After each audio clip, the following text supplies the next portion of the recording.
Hey, it's Steve Barcello, Cryptozoology Paranormal Museum again. It's another crazy day in Littleton. Been out taking care of things, back at the cemetery, lots of meetings, got meetings all the time.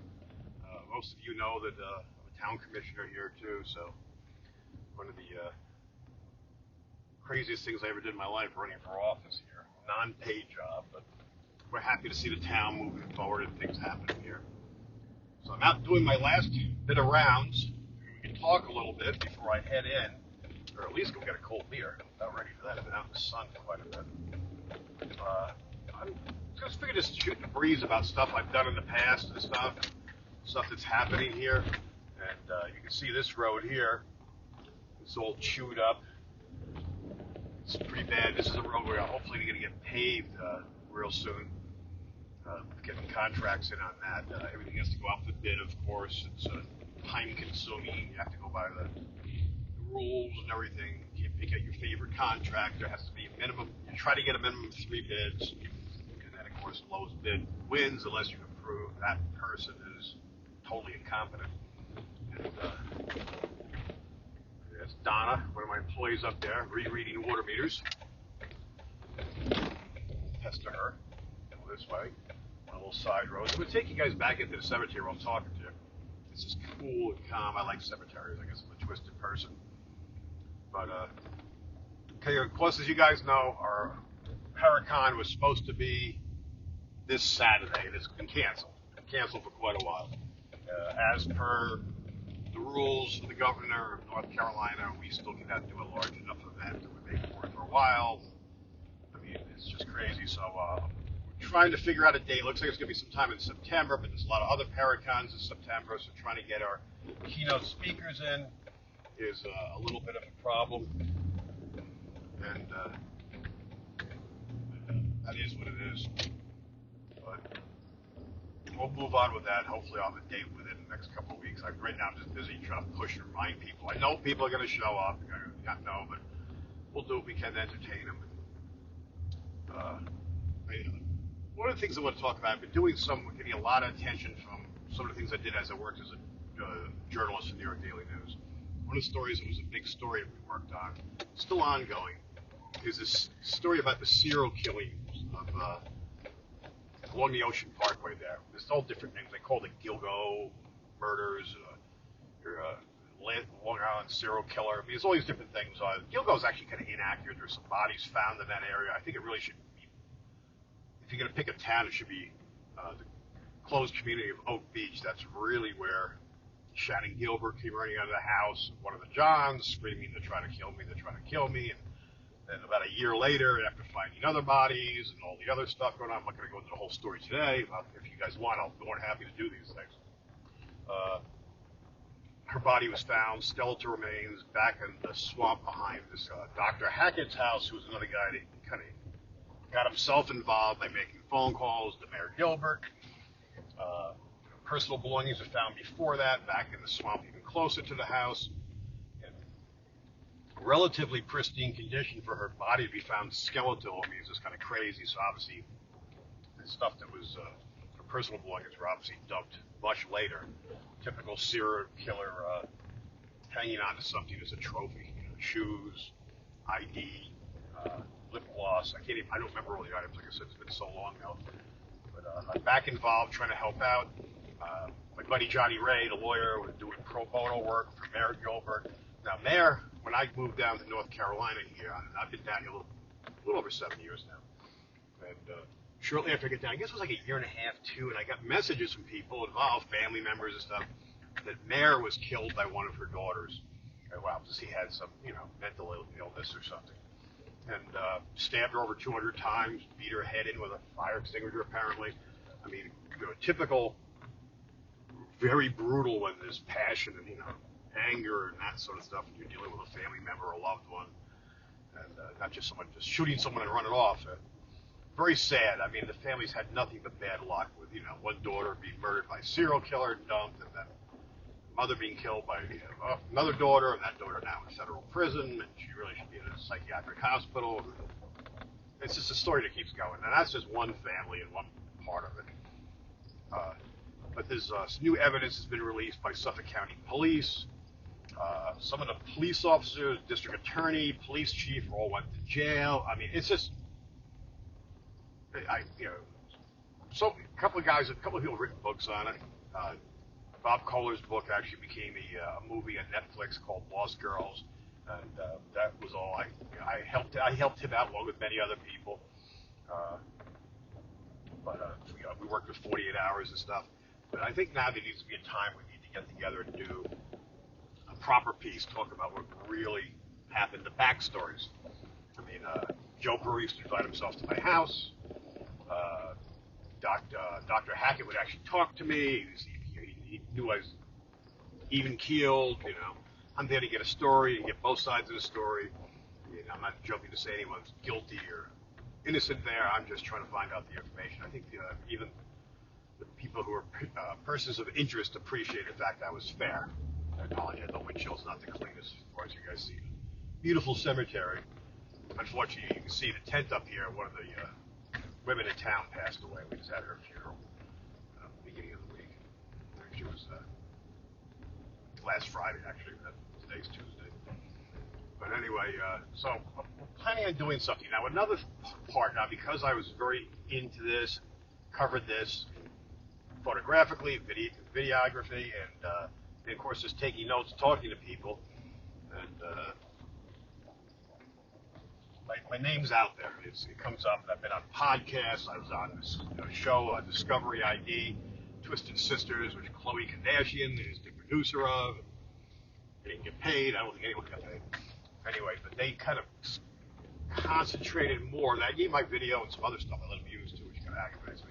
But we were willing to help out because we were hoping they would do more on the serial killing end and try to find new information, someone to come forward, make someone go kind of do what I did, go back through your old footage and see what you've got. And instead, they concentrated primarily on Mayor Gilbert being killed by her daughter. Hence the name Twisted Sisters. Multiple sisters and family. They kind of just did the thing. I wish they would have. They did an hour piece too. I remember watching it for a half an hour, going, "All right, well, they're concentrating on that. Now they're going to get into the meat of the stuff we gave them." They just kept on the same track. So, but we have no control over those things. I just did another 2.5 hour interview with, I guess it's Lisk's podcast. I'm not sure when that's coming out. And just kind of like, it's kind of funny because when you do these things, you're going down memory lane. You're recalling things that you haven't done, and one thing will trigger something, or you look through some of the old computers and hard drives, and you find something that you totally forgot somebody did or said, and that's why I love when we get together. Johnny Ray and I talk, and all of a sudden it triggers our memories. Johnny came in later. I got him involved pretty much after Mayor Gilbert's, Shannon Gilbert's body was found. At that point, I went to him and said, "Listen, is there any way you could help this woman out? She doesn't have any money. She needs legal advice." He was agreed to do pro bono work for her. To this day, he's still helping the family out with the daughter. I mean, so he really stepped up to the plate and has really done much more. We go up and above what I would have expected him to do at all. And so he's a good guy. But it's just a crazy story, and it's ongoing. So since I've been down here, which I keep on trying to allude to, go off on a tangent again, we heard about this young girl that was missing and done. Someone brought it to my attention. Now, a lot of the guys that come over and work with us doing the bigfooting and stuff, I mean, they're ex-military for a lot of them. One of them is Buddy George, is an ex-cop out of Delaware. So I was talking to him. I said, "Listen, this is not that far down the road. We have the equipment. We know how to search. We know how to ask questions. We know how to do a search pattern. You used to be a cop, so why don't we go down and see if we can lend a hand? I mean, hopefully this young girl's okay." And it turns out she showed up. She was just a runaway. I don't know the whole backstory. Don't care to know. But she seemed to be okay. So it was a happy ending on that one. But in the process of doing this and creating the Facebook page, just to get some information out there, because that's what we do. We document and try to get the word out. I've had multiple families reach out to me, and people send me emails about missing girls and murdered girls, especially along the I-95 corridor. So it's something I think we're going to step up to the plate and get more involved in. Right now, I've just been so crazy busy in this town, and COVID, of course, came, and we're trying to get back with all the stuff. But if I can get some interns working back at the museum, hopefully bring in enough money to compensate for all the money I lost on the Paracon, the airfare, and all the rest of it, laying money out for people I'll probably never see, And but anyway, that's something I'd like to do. Take advantage of that, go interview the families, do a little maybe, you know, I guess a little baby documentary almost on it. Maybe we'll do a full blown thing, just put it all together. Or I can do a series on a podcast, or even just a YouTube thing on it. Although YouTube, I'm sure, as soon as you mention serial killer or something like that, knock it down, or definitely won't let us put it on the monetized channel. But it's something that needs to be done. I mean, one of the women's mothers tell me her daughter was found upside down in a garbage can after being murdered, just literally disposed of. And it's a crazy, crazy world. And not until I got involved with that serial killing story in Oak Beach, in the Ocean Parkway, I mean, I never dealt with that. Yeah, I've known people that were sex workers, and I lived in Manhattan. I knew this guy that was a pimp, and just that kind of stuff. It was a different world. I never saw the flip side. I knew guys that used pros and thought that was fine, even married guys. And but I never was in the world where these people were being literally killed, stuffed, and they're like disposable. And even other members of the media going like, whatever, who cares? They were damn hookers, and just having that attitude. And police officers. I mean, it was like, they're doing us a favor. It's like, these are somebody's daughters. I'm sure this wasn't a career move they made, as young kids, like, gee, I just want to be a sex worker when I grow up. I mean, this is something they end up getting forced into, or it's the only decision they have. They almost all come from really rough backgrounds, little to no money. Of course, drugs are involved. Some aren't. Some literally no drugs at all. But they can, especially the ones that, they're very, very risky business, and but they can make enough money, especially people like living in upstate New York or these little Mohawk towns. They'll bring more money in a night or a weekend than other people are going to make in a week or two. So, I mean, it's risky, but the cash reward is there, and that's what, the bottom line is for these people. And just to survive, and some of them have kids, and it's nutty. It's a crazy world, but I learned more about it, how they were advertising on these Craigslist and all these other things, and how it works. I had no idea how that worked, Manhattan, you expect to see a streetwalker, someone walking down the road. Now, this is a whole business that runs in the background. These people call up, and they tend to be, bulk of these young women, and they tend to be young and petite, at least the ones these serial killers are going after. And they're kind of the girl next door, kind of just plain Janes, not model type pretty or anything, just kind of very bland. And it seems to be the thing this person or persons are going after, especially in this case. But they would somehow make them feel comfortable enough so they would show up, in some cases without their phones, disarm them. And I guess once they've got them in a place it's just them and the murder, I mean, it's over at that point. They've got control. Most of these girls had drivers. Somebody would drive them out. And I can't say it was, in all cases, it was the guy, the pimp, or the boyfriend, whatever you want to call it. But sometimes it was actually just a driver. A guy actually got paid to take you out there, wait for you, when you're done, drive you home, and he got whatever, your percentage or whatever the hell it works. And so it was kind of crazy. And then I found out some of these girls would have someone do that, and if they had a child, because there's no child care in the world of sex trade, sometimes the kids would go for the ride. So as nutty as that is. Some of these people that were bringing these young ladies in, hiring them, they were these parties that had to be more than one person. And a lot of times these are people with money. I mean, and sometimes they have multiple girls there. So basically, it's a sex party. I mean, cocaine, whatever.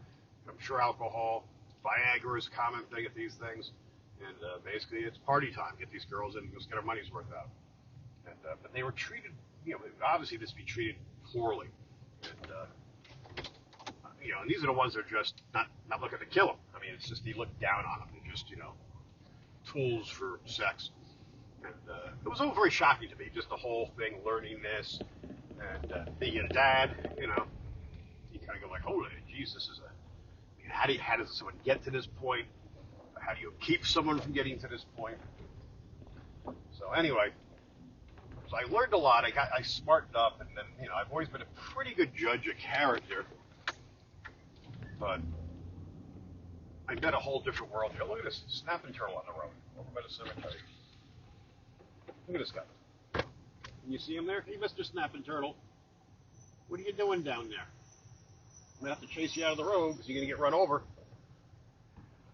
So I'll park here so no one runs him over. Well, I finished telling you stories here. He must be coming out of the wet spot down here, which is the old railroad bed. The railroad used to come through town. They've just been clearing it out, cutting down trees. Keep an eye on him. Someone comes up, shut the road down. But yeah, it was a crazy world. So anyway, that's the kind of stuff I used to do. That's just one story that's still ongoing. 11 bodies found. I mean, multiple families all torn up. So it's a crazy, crazy world. I did a lot of celebrity stuff because I was doing Long Island, so you have the Hampton scene out there. So anyone you know from Long Island, I pretty much dealt with Madonna with Summer out there. And then you got, Alec Baldwin, Billy Joel, Christy Brinkley. I'm going to miss a whole bunch, but a ton of people, just the regulars are out there. That's their background. They're home. Lou Reed used to be out there all the time. Some days he was real friendly. Some days he just wasn't too friendly. But it was amazing just the people you'd run into out there and get the stories. And I enjoyed that. And I didn't mind pestering them, it sounds to me. I was never, I try not to be a dick. Well, Paul McCarthy's another one out there. But they're pop-arized to death. I mean, people just harass them. I would try to talk to them, get stories and stuff. But even them, if sometimes, like when I go up to Lou Reed, talk to him, he goes, "Hey, I'm not working." I said, "Well, I am. I'm just looking to see if you have anything you want to say."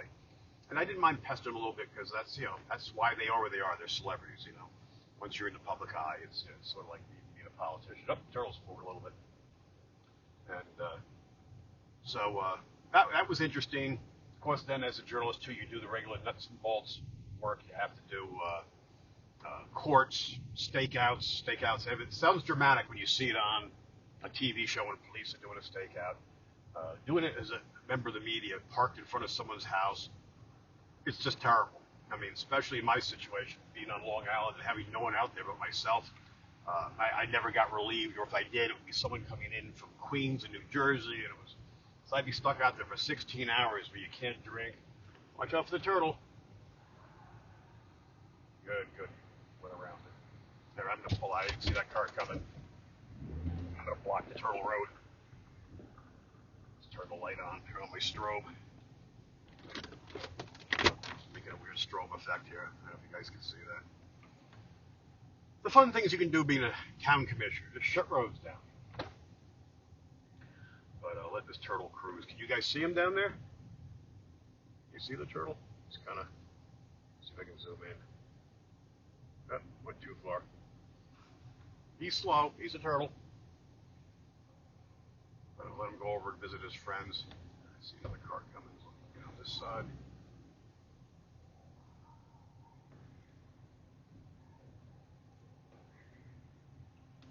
Don't want to scare him. I'm sorry. Okay, car charts. We're good. You guys can still see him. He's right there.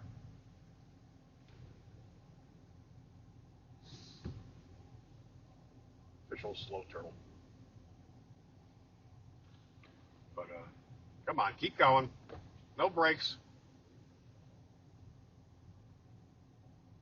Oh my goodness.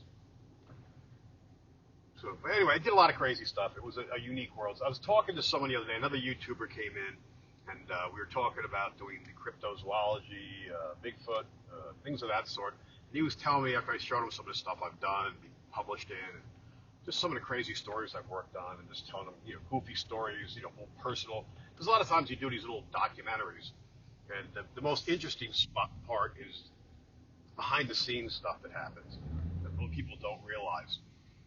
Even little, things people say to you, take you on the side. Billy Joel is a good example. He was forever parking it. This guy goes a little farther up. He's on the grass, so he should be okay.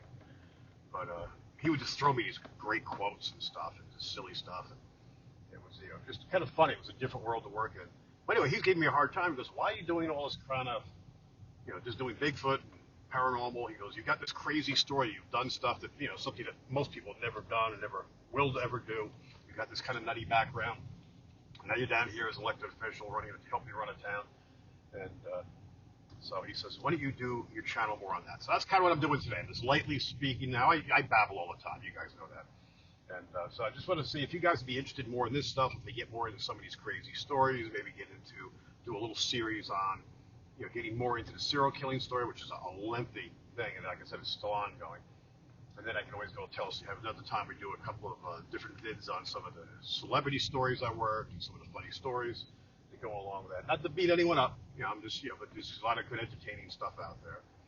And just some of the crazy stuff we did as journalists. I mean, how the world is, because people don't realize what you do on that end. It's not all. It can be a pretty shitty job. I mean, sometimes it's very rewarding. Nothing like when the stars align and you crack the story and you blow everyone else away. And everyone there's calling you a steak because you got the story. You kicked their ass and made them look bad. But that's the job. I mean, I work for the New York Daily News. The New York Post is our direct competitor, and I can't share stuff with them. I would see some of the reporters do that. They'd literally be comparing notes. It's like, you guys are going to have carbon copies. It's like, that's, whatever. That's the way they decide to run things. I mean, I was doing my best to do a good job and make sure we brought good stuff. I wouldn't burn anybody, but, I mean, I'm not going to give you my exclusives. I'd have people get upset with me because I didn't. He was like, why didn't you tell me? I was like, why would I? It's like, I tell you, I might as well put it on a billboard. That's what makes you valuable to your desk. But it was a different world. And, now I'm down here. We're Bigfoot Central. All these sightings have been down here for over 100 years. A house with paranormal activity. There's a lot of that around here with all the artesian wells. I'm lucky enough to land in a small town that's got this phenomenal history. And now he's over here. Look at this guy. He's got a destination. You see him? There he is.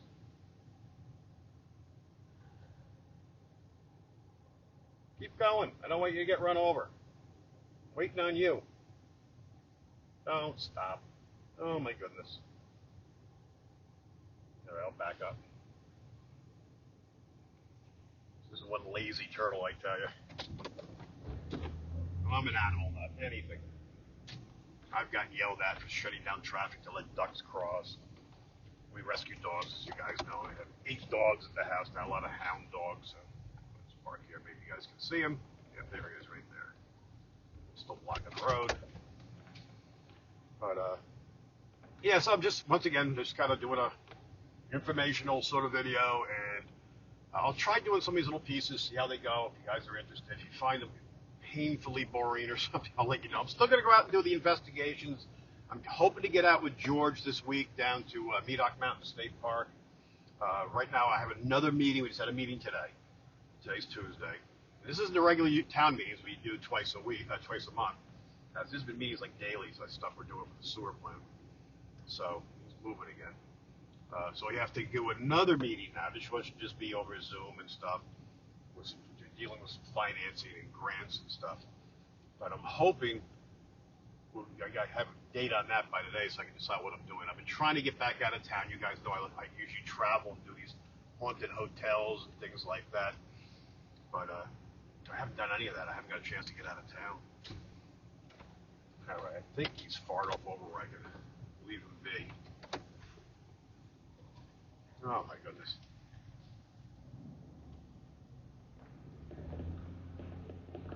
And he sits down again. Well, he's in the grass. He's on his own now. But it's a great town. I love this town. It's kind of funny. I've become a little townie now. Coming from Long Island, New York, and going back and forth to Manhattan and stuff. Come to a little town like this where I'm literally just barely drive a car. I drive all day, but a lot of times, even today, I was on a mower, zero turn. I'm a working commissioner. I have no problem getting my hands dirty and helping out. And it's just been kind of nutty, but I enjoy it.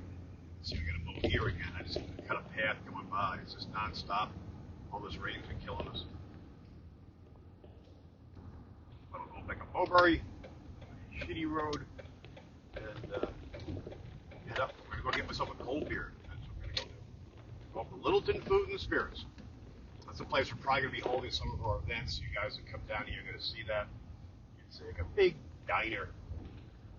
And, oh no, someone stopped up here. Tell me that's not a problem.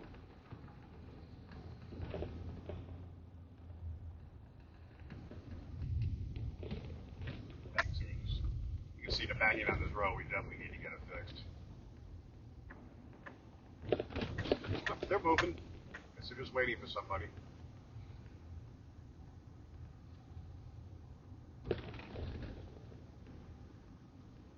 Somebody was broke down. There's a pothole there, so I was thinking the worst. This whole road needs to be done. But now we're coming up here. Now this is one of the main roads going through town. 158 just on the other side of the cemetery is the one that goes east and west. This goes north and south. This is 903. And you can see that beautiful new building over there is the new assisted living center. I'm going to move you back out to full width. And that's going to be open soon. So we have a lot for a small town in the middle of nowhere. During COVID, for this town to be booming, hotel coming in, restaurants, wine shop, just all kinds of craziness.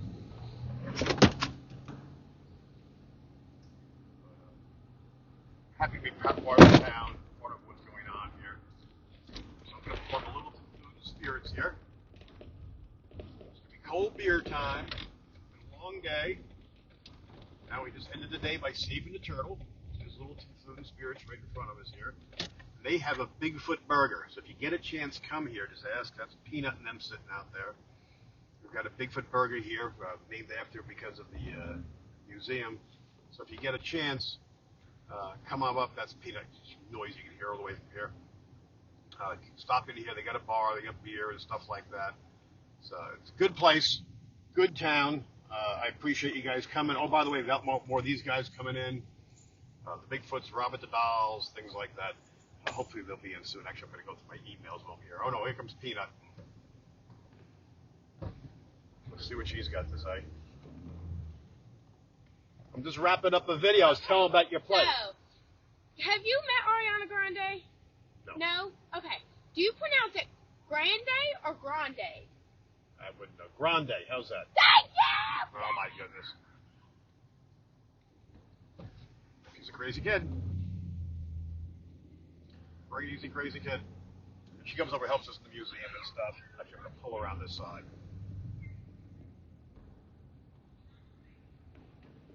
That's a small town. How you pronounce something's a big deal.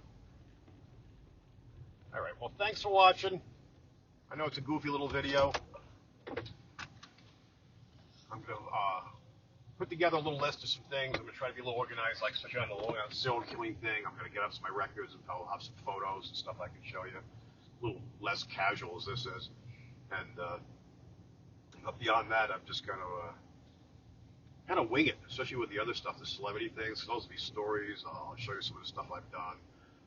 I'm not going to publish the clear photos because they get stolen all the time anyway.